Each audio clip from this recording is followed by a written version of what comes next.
Good evening. Today I'm going to talk about my pet rock. Found in my driveway in the gravel. My daughter will go through and pick out rocks for us. And today we'll talk about this little mineral of quartz. As you can see here, quartz, more quartz. It's not non-metallic mineral. Hardness of about 7 plus or minus. No streak, etc., etc. It's kind of a clear flash white.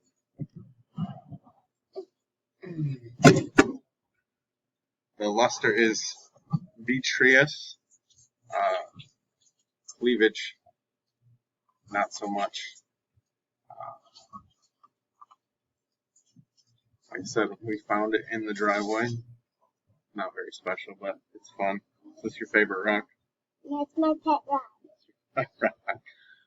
I have another pet rock. How many rocks do you find every day? 2, even 3, even 4, even 5, even 6, even 7, even 10. Really? Yes. Okay. So that's where we're at today. Our pet rock. Thanks.